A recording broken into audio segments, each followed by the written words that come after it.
Welcome to What Does Title IX Mean for Students Today?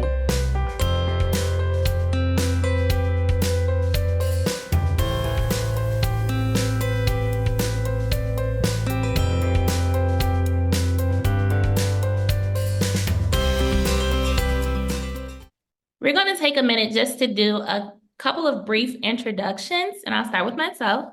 Again, I'm Sharday Brockman. I'm the program director with MOASH, that's the Michigan Organization on Adolescent Sexual Health. And we have a few youth joining us today from our youth advisory councils. So for our youth, just as a reminder, you're going to share your name, your pronouns, what year you are in school, and anything else that feels relevant. And I'll start with Jamie. Hi guys, I'm Jamie. I use he, him pronouns, and right now I am a freshman at the University of Michigan. Um, One thing about me is I've been working with MOASH for a little over 2 years now, as a member of their My Share committee. And I'll pass it along to Jocelyn. Hi, I'm Jocelyn. My pronouns are she, her. I'm a current senior in high school, and I'm working with Stop Sexual Assaults in Schools. And I'll pass it on to Kathy.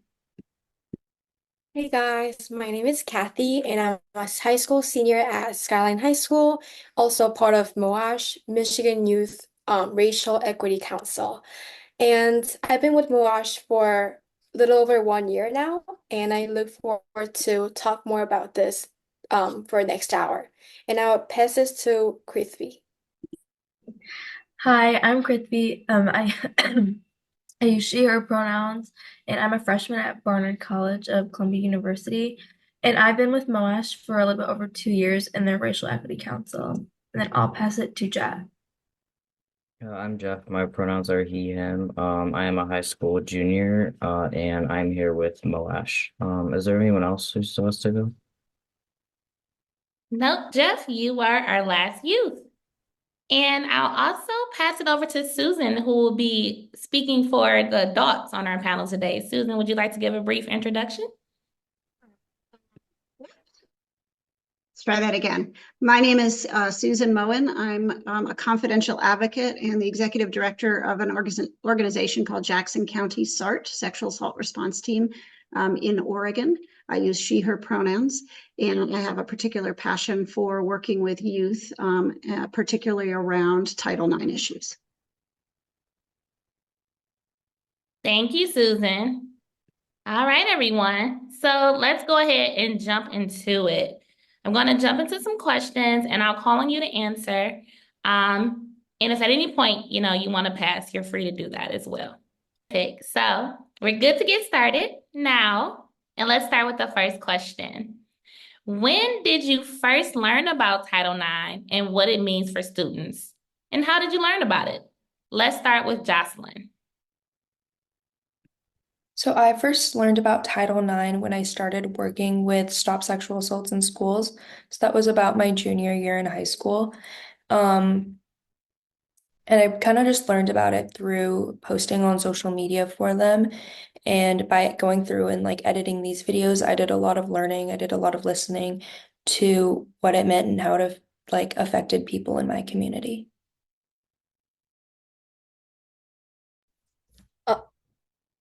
For me personally, sort of like Jocelyn, I also ended up learning about Title IX and its protections way too late. I learned about it through working with MOASH, and that was in my sophomore year. It was one of the first trainings I ever went to was a training on Title IX, and I remember it blew my mind. How would I not known about this before? Similar thing. I first learned about this Title IX thing like 2 months ago, which is way too late because I'm already at the end of my high school career. And personally, I feel pretty good that there is something that's protecting us, but also I really feel that there's lack of education about this because none of my friends actually knew about this before I brought it up in the group chat.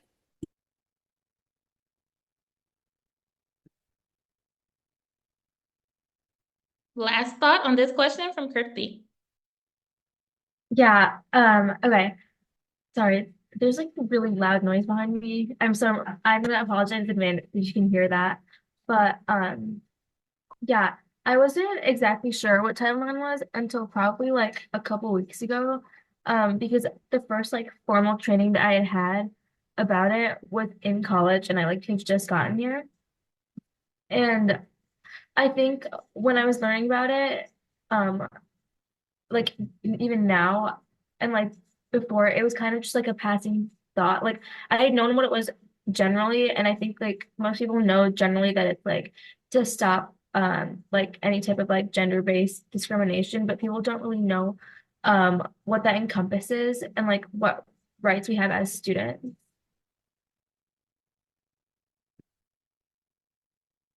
Thank you all for sharing, and similar sentiments across the board. Learned about it way too late.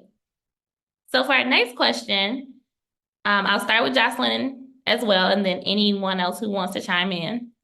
What experiences have you had connected to Title IX? Do you wish those experiences would have been handled differently?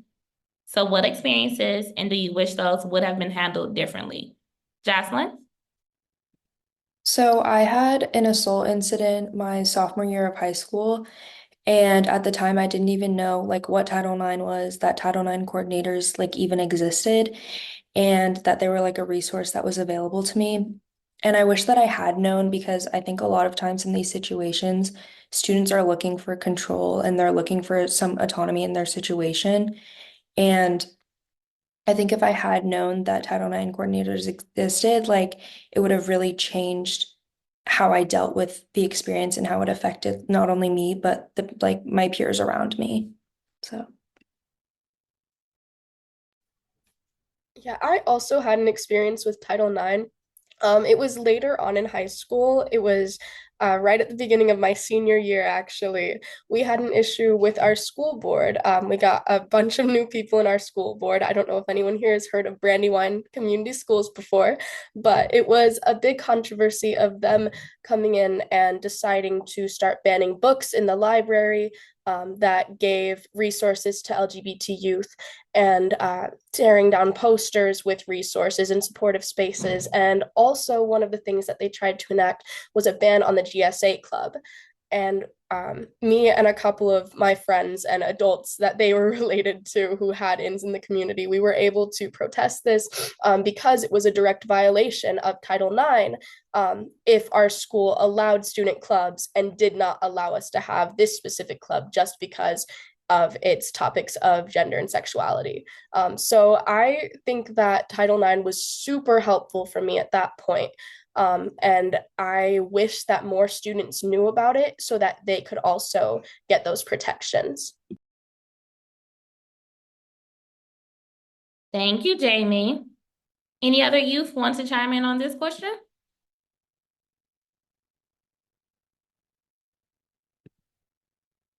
All right, seeing none, we'll jump to the next one. So what parts of Title IX do you think all students should know about? And when should they be taught these things?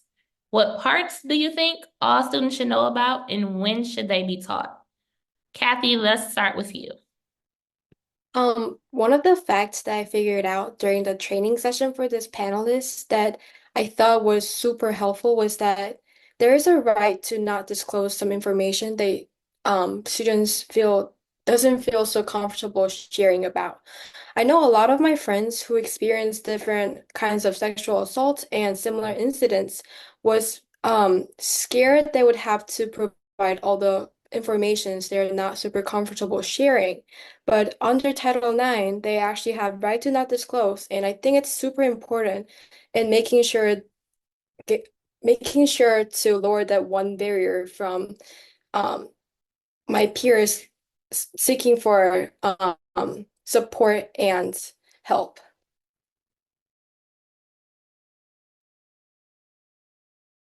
Thank you, Kathy. Jeff? I think that all students should generally know about, I think, kind of like the fact that Title IX exists and like what protections are guaranteed under Title IX to youth, because I was someone who like was completely unaware of the protections that Title IX gave to youth before I learned about it through MOASH, and I ended up kind of more suffering and silence to discrimination because I didn't know they existed. So I think that just like some general education, like maybe at it start at a lower level for people who are just introduced to it and kind of like, but definitely at least educate about the rights. And I think it's like super duper important for youth to know that they have this like legal protection and this security regarding discrimination, because that's something that in a lot of spaces I have experienced personally isn't taken entirely seriously. I agree with that. I think a lot of what youth are told about Title IX is kind of just the basic, oh, it exists to prevent discrimination, but we're not really told at all about the specific protections and the specific identities that might actually benefit from it. Um, I think another thing that a lot of youth don't know is that you don't have to be the specific victim of something happening to you in order to report a Title IX violation. You can make a report for someone else as long as you have their written permission. And not only that, but someone else can make a report for you. So you don't have to be the one to do it if that's something that you're not comfortable with. And I think a lot of the time, the idea of filing a full report for something, especially when you're not typically told how to do that in a straightforward way at all, it seems like a really daunting experience. And it causes a lot of youth to maybe not even try to seek out those protections. And I think definitely, as Jeff said, it should be taught about much sooner, because there's no way that I didn't learn about it until I was 16 years old, when even sixth graders could benefit from this. I think it's important for youth to know the power that they have, and that the people in their educational spaces cannot just treat them however. Thank you, Yeah. Jamie. Kriti, and then Susan, I'll come over to you. Yeah, I want to say I completely agree with everything that you said, Jamie. Definitely students need to be like as young as like sixth grade and learn about Title IX, because I think going into high school with that information is so important. I think that especially now, students should know their rights, because the Biden administration specifically has made a lot of changes with Title IX, and now I think we have a lot more rights than we did before, and so we definitely need to know about these things. I think some things that are really important about Title IX that students need to know are that it's not just about gender-based discrimination, but also discrimination with the LGBT community, and also like people that are parents, and people that are pregnant, as well as the fact that schools are required to provide supportive measures to students, even if there is no investigation or if the case is dropped. I think that's very, very important.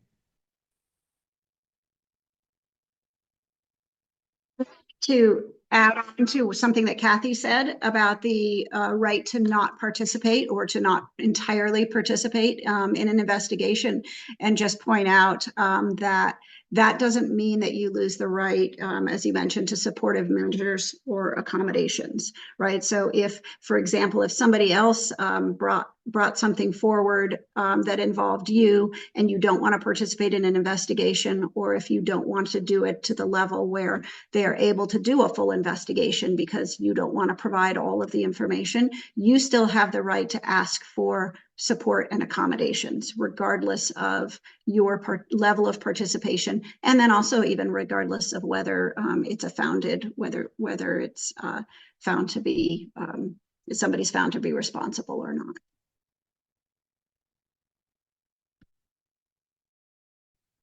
Thank you for highlighting that, Susan. And Susan, actually, this next question is for you too. So can you tell us more about the process for reporting a sexual harassment or assault incident, and what can students or parents do if they think a report isn't being addressed? So part of this is going to depend a little bit about your own school's policies, right?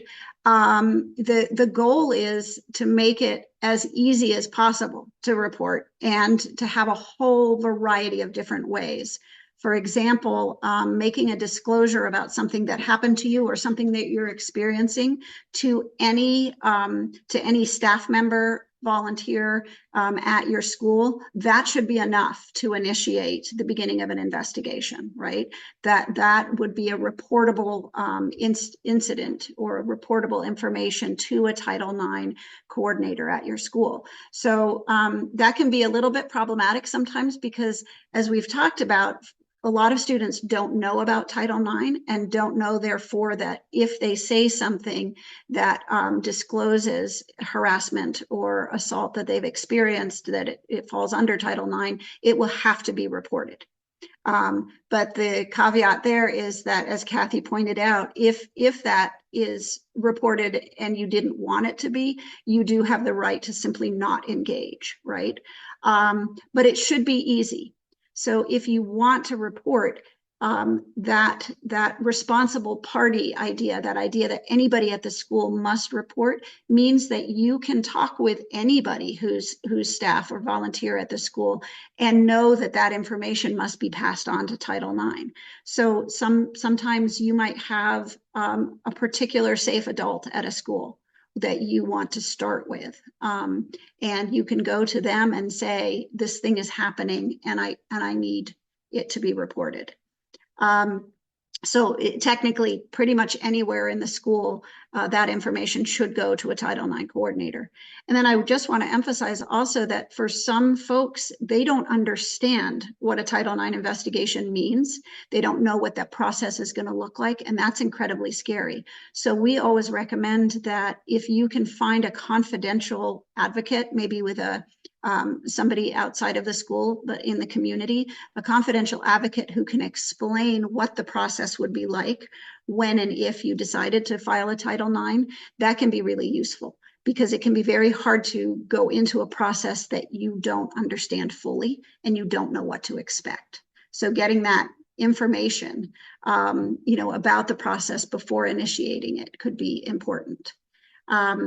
Anybody who's a mandatory reporter at your school, so this might be also like if you have a health center, places like that, those are going to be sort of a pipeline to a Title IX investigation as well, or a Title IX report at least.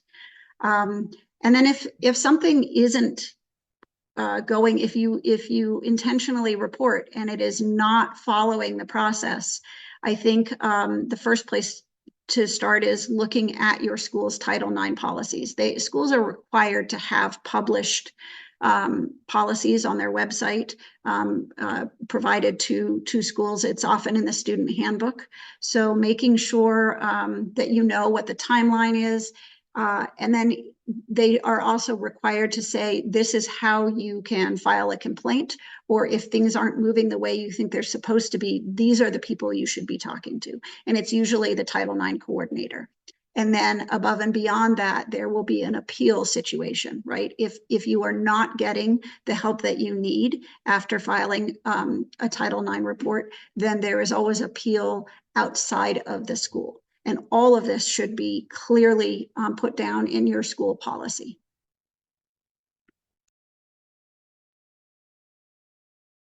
Thank you so much, Susan. I'm actually gonna, for the next question, I'm gonna kind of pass this to you too, and then any of our youth, if you want to chime in, please feel free. So where can people go to learn more about Title IX, including what their rights are, and where can they report violations? I know you spoke a little bit to this, but can we give some more specific details? Sure. So the first place to always start is to see what your school has, right? Because you're going to be working within their system. So finding out, do they have a very clear Title IX policy that is published? Hopefully they do, on their website in the student handbook. So that's the first place to look at. And then if it doesn't look like it is robust, or if you can't find it, there are a lot of different national resources. So some of them are right here, on this Stop Sexual Assault in Schools. I have the right to. There's an organization called Know Your Nine. I think it's youth advocates, advocates for youth. Sorry. There's an organization called ATIXA, ATIXA. So there are a lot of national places that have very clear guidelines that can help you see if your school has the appropriate policy and if they're abiding by it appropriately. And then another place that you can look, depending on the state and the city where you are, most areas are covered by a community-based domestic violence, sexual assault nonprofit. So for example, in my area, we are on the sexual assault response team, we're a nonprofit. And oftentimes those folks are going to have confidential, non-mandatory reporter advocates who are probably very well versed in Title IX, we would hope. So in addition to those broader national websites and organizations, your community might have a place to go to ask, if your school is not clear on it. And if you are in anywhere near any kind of institute of higher education, a college, university, they often have a more robust Title IX office or response than maybe a K through 12 system. So that is another place that you could potentially find information about Title IX.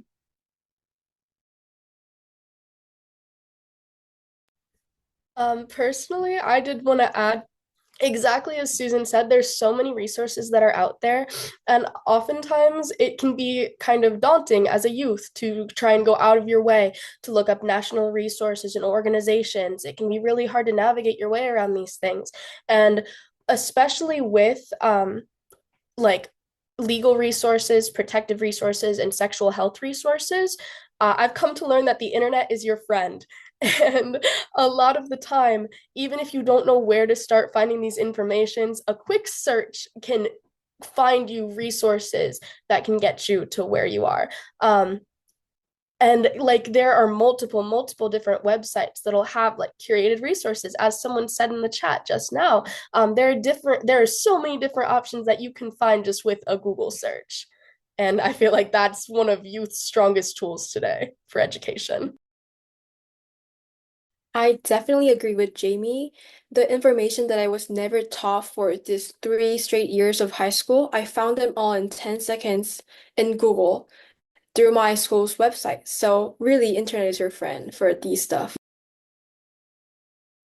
Yeah, just to add on to that, Stop Sexual Assault in School is also tied to something called SASH Club, which stands for Students Against Sexual Harassment. And on that website, there is something called like the Power Topics, which is a really easy, digestible way to cover a lot of topics about like a lot of the stigma surrounding sexual assault and sexual harassment. And there's a really good one on just the Title IX basics, which I think is always like such a good resource to have. I also want to mention that sometimes, in addition to Title IX specifically, some states will have laws that address what K through 12 school districts are required to have in a response to sexual harassment and sexual assault. I know here in Oregon, we have a pretty robust bill that came out, and it's actually more expansive than Title IX at the federal level. So don't forget about possibly state-specific resources that also might provide protections and clarification in addition to your Title IX rights.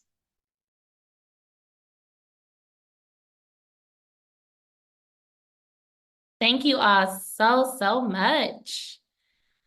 All right, so we're entering our last question before we get into some questions from the audience. And so I know we spoke a little bit about when should youth learn more about Title IX, but from our panelists, we want to know why you feel like it's so important that young people learn about Title IX and not just parents or staff. What should they know about their Title IX rights and why is it so important? Let's start with Kathy. So in terms of importance of learning the Title IX, youth wants to know because that's their right. No one can perform your rights instead of you unless, well, there is a case this time, but you're the one who's in charge of your body and you're the one who's mainly concerned of yourselves, and you want to have a device that can actually protect you in a legal way in school. And in terms of when should students learn about Title IX, I think it would be nicer if we can learn it earlier possible. My sister had to go through some incidents just in her fifth grade year, and there was no reason for her to not be able to protect herself. And things happens no matter how much you try, and it's really important that people, even at the young age, knows their rights. But also additionally, I'm pretty sure these kind of topics are normally considered as a health class topic. But nowadays, due to like weighted GPA and all the like college admission stuff, a lot of kids test out or take a online substitute classes, which doesn't really touch on these kind of stuff as much. So I thought it'd be really nice if schools can talk about this in advisory or any other core classes that youth doesn't normally skip or doesn't participate in.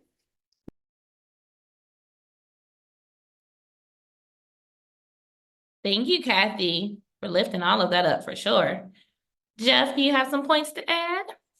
Yeah, I agree with Kathy in terms of the fact that students should definitely learn about Title IX like a lot earlier. Like I think honestly as old like as soon as they're like old enough to understand it, I think because unfortunately discrimination can happen to anyone like at any age. And I think that it's super important for those people to know their rights and their protections and how they can like pursue legal action in those types of situations. And I think that also it's super important that the young people themselves, not just adults, know about their own Title IX rights because I think that it's super vital for everyone to know their rights, especially more vulnerable groups like minorities or youth that oftentimes are kind of neglected in a lot of different government situations. And also from my experience, like having like an in classroom or like an in school rule, like usually doesn't have the same weight to a lot of students as opposed to like a large scale legal protection. So I think that it's important that students are educated on the difference between the two,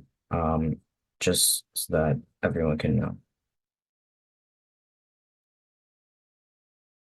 Thanks, Jeff. Kripti, Jamie, Jocelyn, anything to add to the importance? I would want to add, I think part of the importance of making sure that youth understand these protections and not just adults is because it's important to empower youth. It's important that youth know that they can get these protections and stick up for themselves. They don't have to have an adult do it. I know if there's one thing youth like, it's speaking for themselves. And if there's one thing they don't like, it's speaking to adults and then having adults speak for them. And I think oftentimes youth are worried about being misrepresented. They're worried about being misheard. They're worried about not having their issue properly portrayed to the right people. And they're worried about like mandated reporting and it being out of their hands. And knowing that these reports and things like that can be in their hands is often something that'll push youth to take that responsibility for themselves. The important part is knowing how. I agree that this should be taught sooner. I think honestly, grade school would be like ideal to me, somewhere in the range between fifth, sixth grade, even somewhere earlier, like third or fourth grade. Because discrimination, exactly as Jeff said, it doesn't just start when you get older. It doesn't like sexual discrimination doesn't just start when you start having sex. It starts in fourth grade when you're told that you can't join the baseball team because there's no girls team and there's no girls allowed. It starts in eighth grade when your school board tries to ban your GSA meetings. It starts everywhere, and it's important to know the protections that you have so that you can stick up for it anytime. So you actually know what can be stuck up for. Like, especially if you don't know what protections there are, you don't know what protections are being violated. And so you won't know how to stick up for that.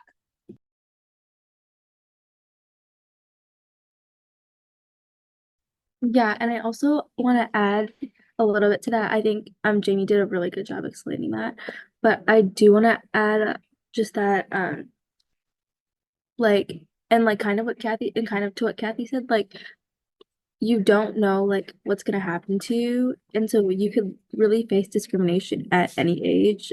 Kathy said that her sisters was having issues in fifth grade.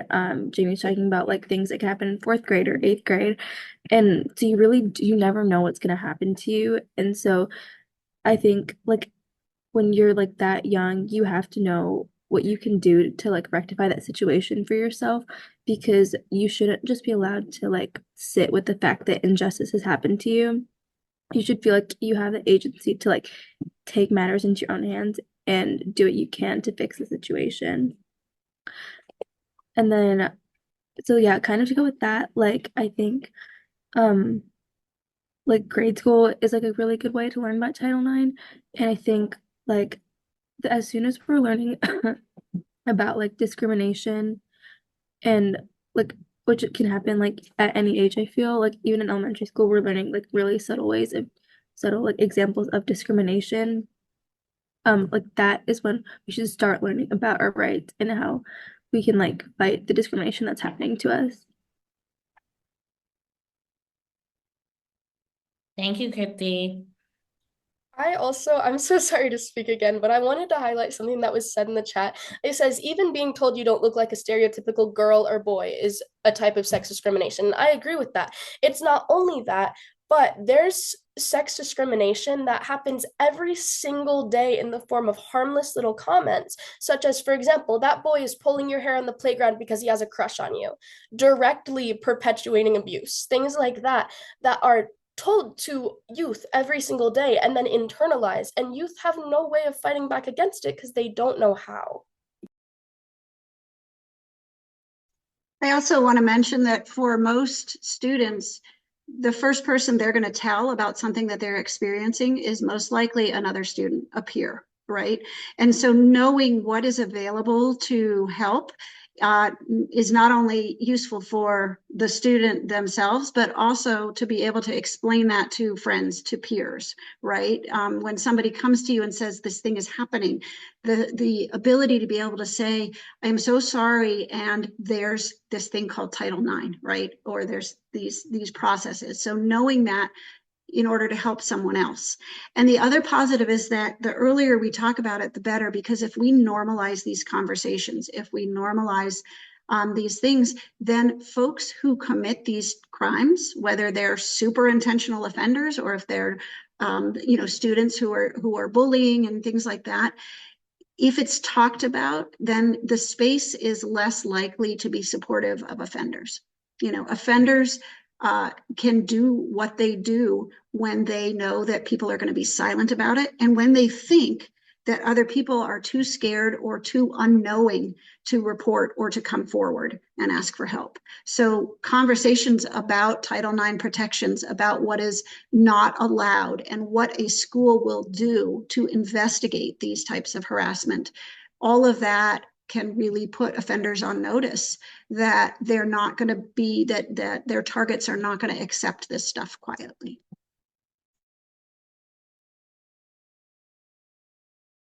Thank you all, and thank you, Susan, for lifting those last points. So important.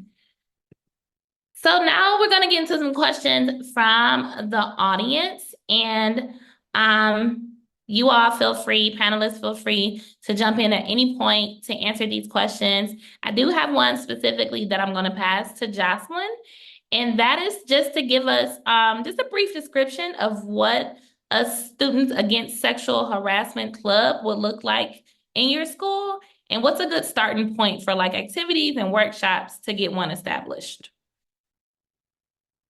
Yeah, so I've kind of touched on it a little bit already, but SASH stands for Students Against Sexual Harassment, and you can start a club a lot of different ways. If you go on the website, it'll give you all the directions, and you can also see if there's already a club within your area, and if there isn't, there are also virtual clubs that you can access through Instagram and things like that. And it's also like a really prevalent social media presence. And if you go on there, there's a lot of different things like survivor resources and videos. A big thing on there are the power topics, which range on a lot of different topics from obviously like Title IX to like date rape culture and things like that. And a lot of those are accompanied by videos. And there's also like interactive activities, which can be really good for clubs that are just starting out. So.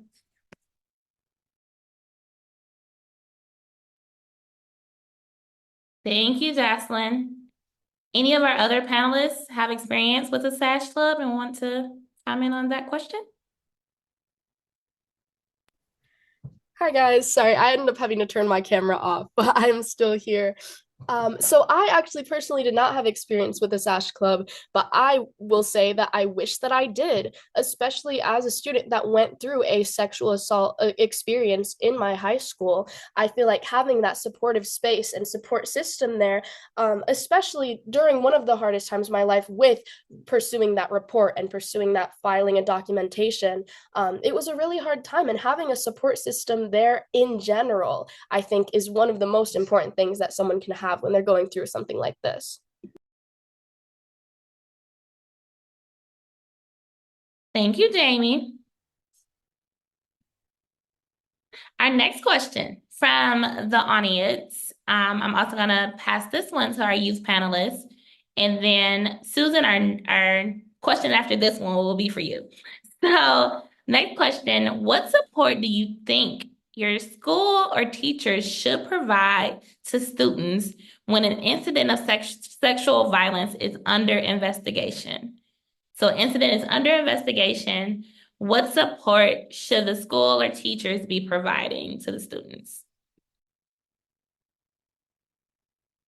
And that is open to any of our panelists.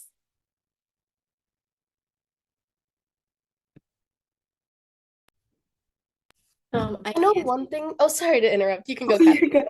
Go ahead, go ahead. Okay, I know one thing that I struggled with at the time was kind of the lack of attention given to like scheduling and things like that. I know I had classes with the person that I was filing a report on, and it was an extremely hard situation. Even though I was able to go out of my way to pursue a no contact order, I still had little to no support with things like class switching, which was virtually impossible, and staying as far away from that person as I could. I feel like those supports could definitely be helped. Thank you, Jamie. Go ahead, Kathy. I was just gonna emphasize the confidentiality once again. Like, high school is a wild place, and whatever you talk about in the building does not just stay there, it goes everywhere. And even when things happens in like individual counselor or adults room, things actually get spread out. Like people outside hears about it and they talk about it. So I thought that like having like a safe place that nobody actually can access to the story that we're sharing would be like the best thing that school or teacher can provide to people going through this.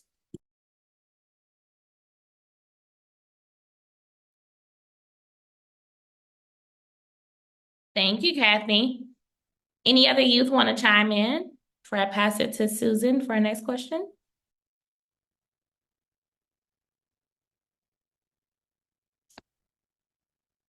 All right, Susan, this one is for you. Can you tell us, what does a Title IX coordinator do? I know you spoke to this a little bit earlier, but just giving us like the job description. Well, again, part of this is going to be dictated by your school's policy. But the idea is that in this Title IX process, there needs to be one person who is held responsible for making sure that the policies are followed, right? So that Title IX coordinator has to do everything in prep in terms of making sure that all staff are trained. That's a new piece to this to the regulations. It's not just Title IX coordinators that need the training. All staff are supposed to be trained on Title IX response and how to pass on a report to a Title IX coordinator. So training of staff is super important for a Title IX coordinator to do. And then they ultimately are going to receive any type of report, either whether it's from the person who was impacted or it might be a third party report. And then they are going to set in motion and make sure that the process is clearly followed of all of the next steps that include giving notice that an investigation is going to be initiated. That notice needs to go out to all the parties involved, figuring out who's going to investigate, what are the steps in the investigation. So making sure that the process is followed according to what the school has deemed that process to be, and making sure that all the parties both have notification about every step, and also that all the rights that the different parties are due get followed. For example, the right to have a personal representative or an advocate with you, the right to certain levels of confidentiality, the right to accommodations or interim measures. So all of these things, that's under the responsibility of a Title IX coordinator. And they can say, we are going to have somebody else investigate this, and I'm then going to be the decider of this. They can sort of deputize other people to do pieces of it, but ultimately they are responsible for the process being carried out to the letter of the law. Thank you, Susan. And one more thing for you while we have you here. So you spoke to one of the updates being that everyone should be trained. Are there any other updates that you can share with us? Oh, there are so many. And maybe the youth panel can weigh in as well on the ones that they find particularly impactful and important. One of the ones that really stands out for me is the fact that under the last set of regulations, not the one before that, but the last ones, they said, if the incident didn't happen at the school or on a school-based activity, something like that, then it wasn't a Title IX issue.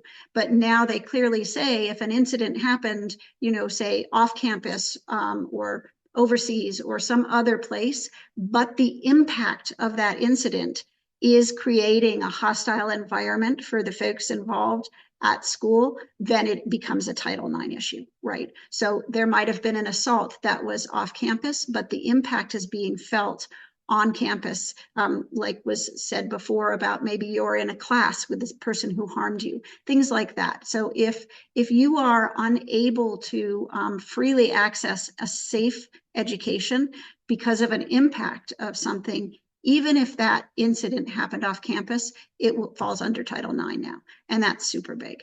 And then, of course, there's a whole host of the change of talking about gender identity, sex characteristics, exactly what sexual harassment involves, that maybe one of the youth would like to expand on.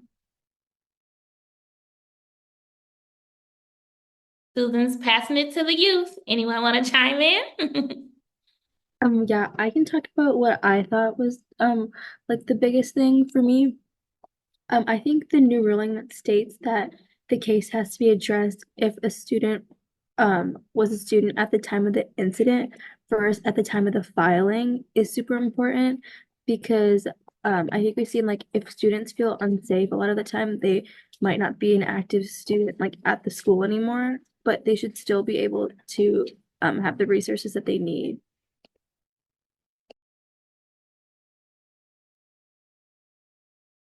Thank you, Kripti. Anyone else wanted to chime in as far as updates are concerned?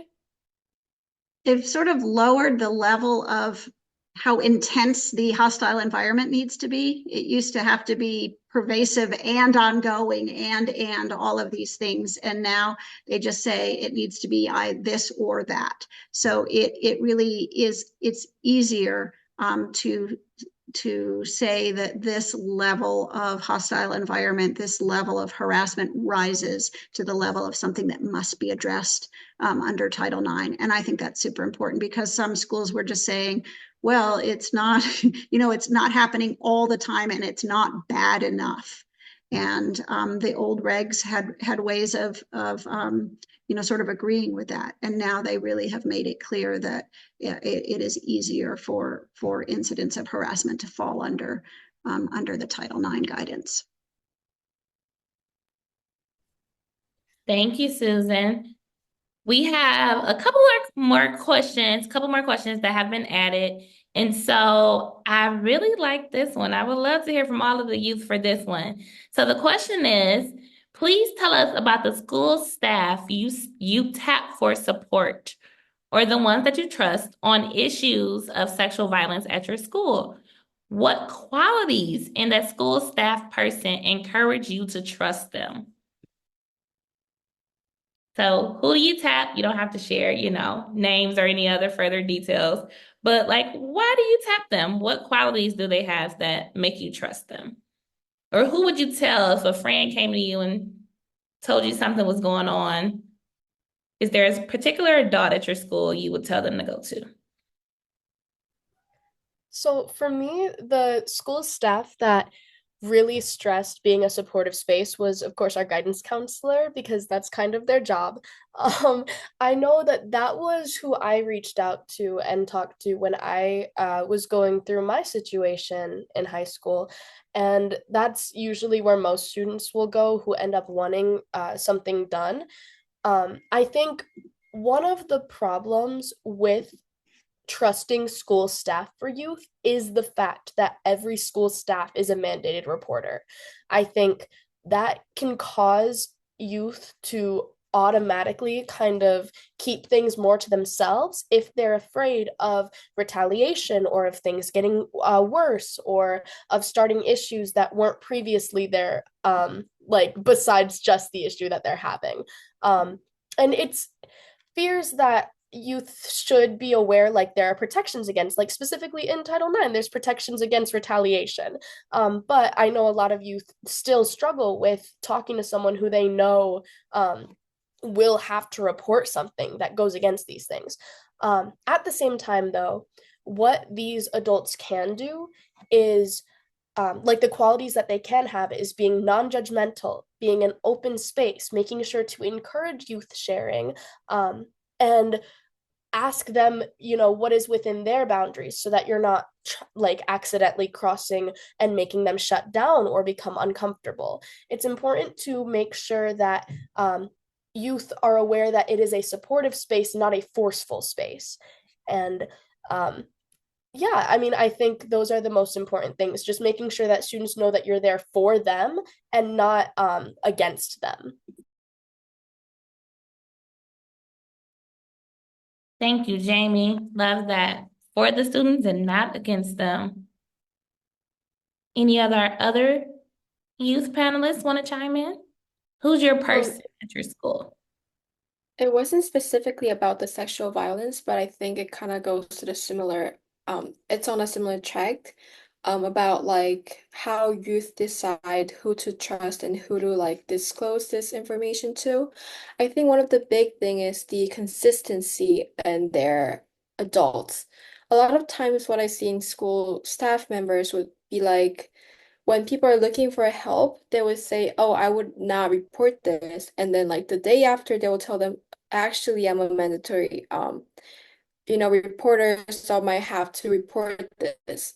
And those kind of things, again, it spreads around to people. Like they tell their friends, "Oh, apparently they have to do this. Apparently they have to do this." So really being consistent with what you tell people and like what you actually do is like one of the things that makes me and my peer trust them. And also someone who been constantly expressing the um availability and their willingness to help is one of the big thing.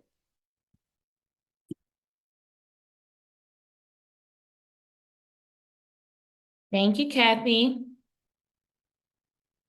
I just want to jump onto that and say that staff, anybody who works for a school should always, always be making sure kids know that they're a mandatory reporter from the first moment. And I think that they should always know how to refer to a non-mandatory reporter, like a community-based advocate, if they sense that something's coming. You know, it can be that if somebody looks like they're starting to disclose, just that kind way of saying, you know, I'm so glad you want to talk to me about something. I just want to make sure that you understand I'm a mandatory reporter. So if this involves, you know, harm, I'm going to have to report that. But also there are these folks who are not mandatory reporters if there's something that you need to get figured out with that kind of help.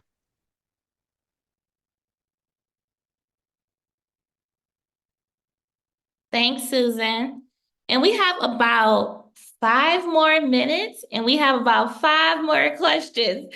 So I'm going to take 2 questions because we've touched on, one of them was related to the retaliation, the Title IX protections against retaliation. And I know Jamie spoke to that a little bit in his last response. So I'm going to skip over that one. And I'm going to go to the next one, which Jamie had interest in. And this question was, does Title IX cover colleges and universities that accept government money? Jamie, I'll pass it to you. This one is actually really interesting to me because it does. Any educational facility that takes government funding does have to follow Title IX, but there are specific cases, like with colleges that are historically all female or historically all male, that technically is gender-based discrimination on who they allow in, but since that's just historically how that school has been, and it's not in a discriminatory way, they're not discriminating towards the students that are at their school, it's not counted under Title IX.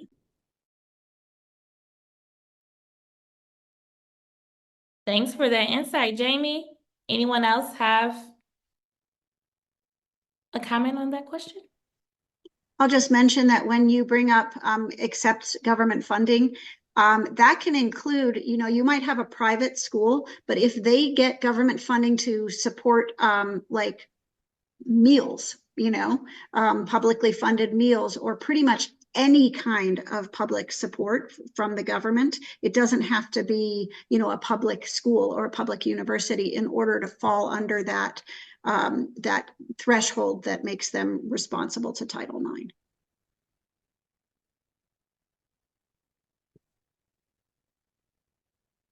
Thanks, Susan. All right, I'm going to try to squeeze in 2 more questions in 3 minutes. Let's see if we can do it. What is the role of reparative justice in Title IX investigations? What is the role of reparative justice in Title IX investigations? Anyone have a thought on this? Well, it is allowed, you know, people are allowed to choose restorative justice, that path as a way that they want something to be dealt with, but it doesn't take away from a school's requirement to do an investigation. So you can choose these non-traditional or say, I want this kind of outcome, you know, and I want to engage in restorative justice.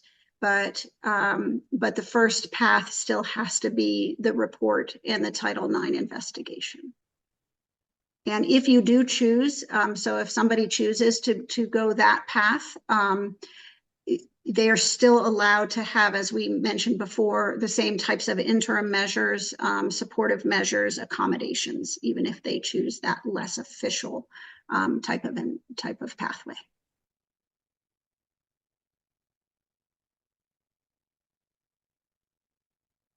Thanks, Susan. Any thoughts from any of our youth about restorative justice?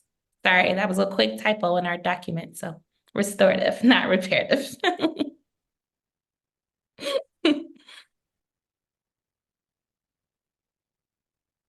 All right. Well, last question. We will wrap up with the youth's thoughts on this, and I'm really excited to hear how they're feeling.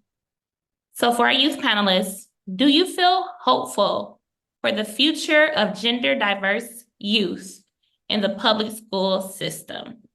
Do you feel hopeful for gender diverse youth in the public school system?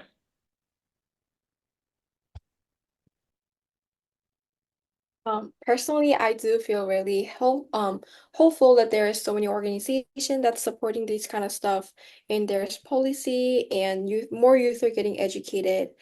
But also, I'm scared if this feeling is particularly just for me because I'm from the liberal town. I'm scared if there's any other town where the youth are not uplifted or supported. But yeah, so far in my situation, I feel pretty good about it. Yeah, I think I definitely agree too about feeling hopeful about this because especially with all the changes that have been made in the past 4 years with the Biden administration, I have like a lot of hope that we can have even more change and students can have even more rights, even more support when it comes to Title IX and like discrimination in schools.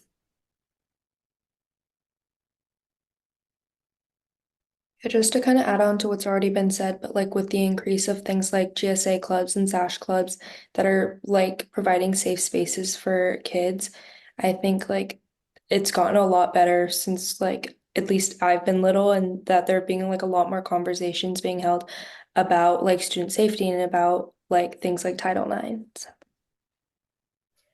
I agree. I think I'm also hopeful for the future, and I feel like conversations about taking back power and reporting these things are getting less taboo. I know a lot of the time in the past, youth have been told to just suck it up or deal with it, or that's just boys will be boys, like it's okay. I think finally actually acknowledging this power is important, and especially with the new revisions that have been made with specific protections based on gender identity and not just sex. I think there's changes that are being made every day and they're equally as important. I'm excited to see where we go.